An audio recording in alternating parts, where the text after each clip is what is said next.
Hello guys, welcome back to Feisties. As you know, it's Tura here. So if you're new here, welcome. If you've been here before or you're a loyal subscriber, welcome back. So today's video we're going to be talking about the perks, that is the pros and cons of an interracial relationship. Hashtag dating a Turk. Yes, because I am dating one.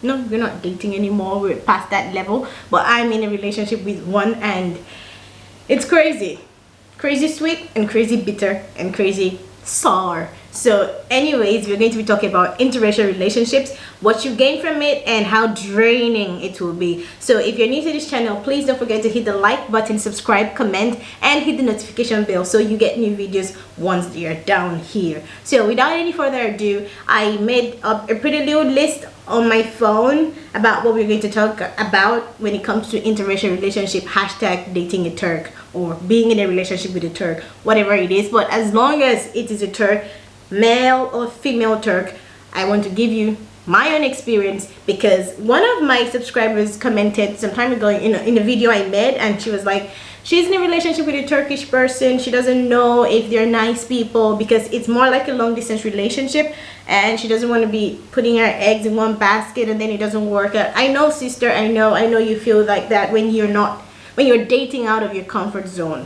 because being in an interracial relationship is way out of your comfort zone. You don't realize that at first, but don't worry, reality will set in. So without further ado, let's just head into my 8-point agenda list, I would call it. So first, I'm going to go orderly in the order of how society would put it or human would put it. I don't know, but this is like my order of how I would put it. First of all, we're going to talk about language. Being in an interracial relationship is crazy difficult, especially when that person's native language is not English.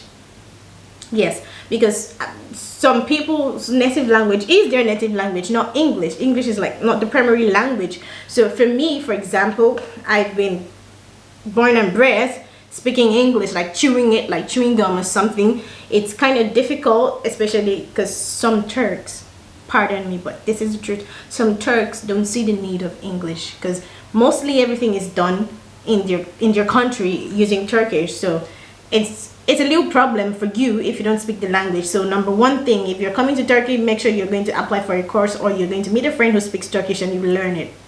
You must, trust me, for the sake of getting a job and enjoying your relationship. So first of all is language. For my relationship, because I'm not just going to tell you what I assume, because I am in a relationship with a Turkish person and I should be able to give you my own side of the story, my own experience, how I feel about it. So the language barrier is always there, because I don't know if any of you know this, but if you're trying to say something, even if you learn French and you're trying to say something in French, when you know that English is like your mother tongue, you can never quantify, I don't know, you can never give the intensity of the word in French as you can give in English. So sometimes you say something to him and you're really serious and he thinks you're joking because he doesn't understand how heavy it is. So there's always a language problem. Probably you go out to meet his friends or his family and they're talking and you're just sitting down there looking like a bunch of goodies, beautiful goodies. So it's quite difficult because it's also stress on his end, because he's trying to put you in the conversation and he's also trying to put his family in the conversation. And the worst part of it is, if most of the family doesn't speak Turkish, it's really difficult because he's going to be really stressed and he might really get pissed because he's trying to interpret to you and he's trying to interpret to them. So it's a little bit difficult, but if you guys are really in love and really grown-ups, you can manage it.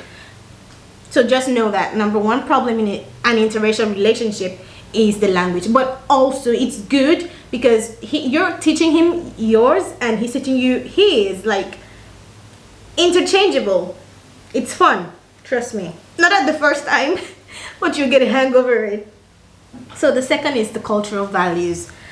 The cultural values quite differ from Africa, Asia, Europe, the Middle East, name it. Cultural values are quite different, although definitely there's something in common. There might be at least one thing in common, but the cultural values are really different.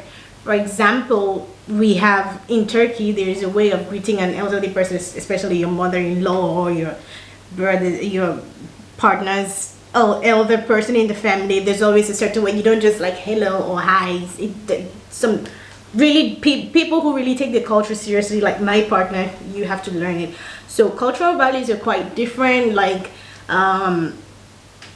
you know, for example, where I come from, I'm Nigerian, for those of you who don't know. I can just decide I don't want to eat breakfast with anybody. Like, I don't want to join the table, and I'll just stay in my room. But over here, you at least come. At least you have to come out and sit on the table and just probably just give an excuse, but just be present, because if you're not present, it looks like you're really rude, especially for the older people who are not really modernized, but it's just culture that at least you should show appreciation, you should come and stuff. I don't know if it's the same in your culture, but that is what is happening here with me and my partner. And it's good, because anyways, it lifts the burden, because when they feel like you're depressed or something, they always try to do something to make you lighten up, make breakfast, talk to you, take you out. They're really nice people, trust me. And I appreciate my partner's family. You guys, I love you guys. You guys are crazy, but sweet. So the third thing I'm going to be talking about is the food. I love food, but food doesn't love me because it makes me fat. So I love food, and coming from 7 hours away, it's like different, a whole different thing. I barely see any recipe that has to do with where I come from. So most of the time I have to send for it from my country and manage it. But the food in Turkey is really nice, but it's quite different because Turkish people, excuse me, are not really the spicy people. I love my food spicy. My partner doesn't like his food spicy. It's a problem. He loves veggies. I don't really love veggies. It's a problem. It's the same thing that will happen in any interracial relationship. So food is actually really important, because his palate and your palate is different. His sense of smell and your sense of smell is different. He might cook something and you're like, oh, that smells like shit. And he might cook something and he's like, what is happening here? So it's quite difficult to manage each other's appetite and each other's fooding habits. But you always have to find a middle ground. Pasta, example. Everybody eats pasta. So number 4 thing I'm going to be talking about is family. Turkish people really take family life seriously. Learning from my partner, he doesn't mess around with his family. Like he would cut a piece of himself for his family, which is really good, and you have to learn. But I, on the other hand, yeah, I have a good family, but we're not really in touch. We love each other, but not like the way I see here. They eat together, they do this, they do that, they joke around. It's really amazing here. So if you're dating a Turkish person and you happen to meet their family, it's going to be amazing, which I will drop a video next time about my big fat Turkish family. Yeah, and I hope you would like it. So family is actually really important here. So if you find a good family that is accepting, because I told you in the last video, Turkish people are not racist. They are not racist, especially towards black people, because they are black Turks, Afro Turks. So if you find a family who is really accepting, trust me, you wouldn't even feel like you're far away from your own family, because they're amazing people. Moving on is number 5. Okay, I've said language, I've said cultural values, I've said food and family. Now we're going to number 5, that's religion. So we all know that Turkey is an Islamic country, like they're full of Muslims. Trust me, I had a hard time finding a church. So most of the Turks are really Muslims, but bear this in mind. Don't let that scare you off, that oh, because he's Muslim now we cannot cohabit. Of course, for example, me and my partner, we pray together. He prays to his God, I pray to my God in my own language, in my own religion. We don't have a problem with that. So they're not like strictly, if you get married to a Turk you have to convert to Islam. No, who does that anymore? You don't have to. So religion is actually is coexistent. You can coexist with different religious backgrounds and everybody's going to be happy and it's going to be fun. So it's actually kind of difficult, because people keep asking you that when you guys go out, like, ah, he's Muslim, oh, you're Christian, oh, what is... No, I'm just saying, don't let that scare you away. It's really fun actually to learn some things, because if we would look at it, I have a background in history, and I understand that so many stories in the Quran are almost exact as the same ones in the Bible. So you guys can share your religious views. If you're a religious person, or if you're a Christian, or whatever it is, you're always open to learn new things. Don't try to change his religion and he won't try to change yours. You guys just respect each other's religion and everything will be fine. Moving on is number 7, that's the respect. Turkish people really value respect. So it's like every other man or every other lady. You want to be respected, you want to be taken serious, and you also want to reciprocate that respect.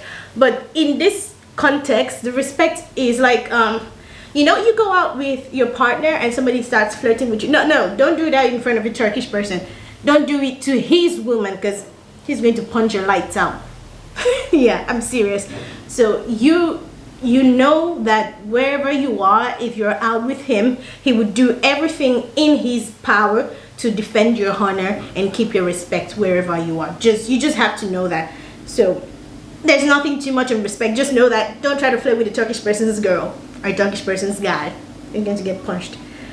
Number 7 is socializing. Socializing is difficult because most of the time his friends speak Turkish, you don't speak Turkish, and their friends' partners also speak Turkish most of the time, or Russian or something. So in my relationship it's kind of difficult because I cannot socialize. I don't speak the language fluently, and I am not really a social animal. I'm only social on social media. I'm not really a social animal, so it's quite difficult to socialize, considering I'm always thinking like half of the people I know are his friends and they speak Turkish, and I just feel kind of, I hold back. I don't like to go all out for it, because you're like, oh, I like that girl, I want to talk to her, I want to be her friend, but maybe she doesn't speak English, or maybe something. So socializing is quite difficult, but you can manage it. I managed it, you can manage it, so it's not really much of a problem. So moving on to the last part of this video is the career. I know that so many people think because Turkish people are mostly Muslims, they kind of like hold your wives back from working or contributing. No, quite the opposite. In my case, my partner goes out of his way to push me there, like to always be supportive, to be extra supportive, to pull all the strings he knows and go hard for it. So you don't have to have a problem about being with a Turkish person. Will it slow down my career or professional life? No, it's not going to slow it down. According to my experience, I wouldn't say the same for your guy or your girl, because I am not there. But from what I experienced, opposite, it pushes you up there. And from my partner's friends, they've always been so supportive of their wife's career. So like mostly none of their wives are stay-at-home moms or stay-at-home girlfriends or something. They go all out to support you because they believe, my partner believes, my success is his success. So that is, it's similar with every other man in the world who loves you. If he loves you, he would let you go hard for your career, and he will always be there to support you. So quite the opposite. My partner, he's Turkish, he's been supportive in every way. So this video is not going to tell you that all Turkish people are as good as my partner, or all Turkish people are as bad as my partner. It's a win-win situation. There are good ones, there are bad ones. There are ones who are crazy, there are ones who are really calm, there are ones who want to explore, there are ones who want to just stay at home and watch TV. So I am just saying that give it a try. Don't think that because he's different. I'm not just saying this for Turkish people, I'm saying this for anybody out there who is about to have an interracial relationship but you're kind of like skeptical about it. It's not bad. I've enjoyed it so far, but I'm not gonna come to you crying that today we had a fight, but it's worth trying. It's worth trying. If you're into that person and that person is into you, don't hold back. You can go for it. Nothing is easy in life. You have to take that bold step. You have to take every risk you can while you're still alive. So interracial relationship is really beautiful, and I would love you to drop your comments if you've been in an interracial relationship or you are in an interracial relationship. Let me see your comments. Let me see what you think about it. And for those of you who are still thinking about it, I hope this video has made you kind of like change your mind a little bit and want to try. So I hope this video was really useful. Please don't forget to like, comment, subscribe, and hit the notification bell. It's Tura here, and you're always welcome to Feisties. Bye bye.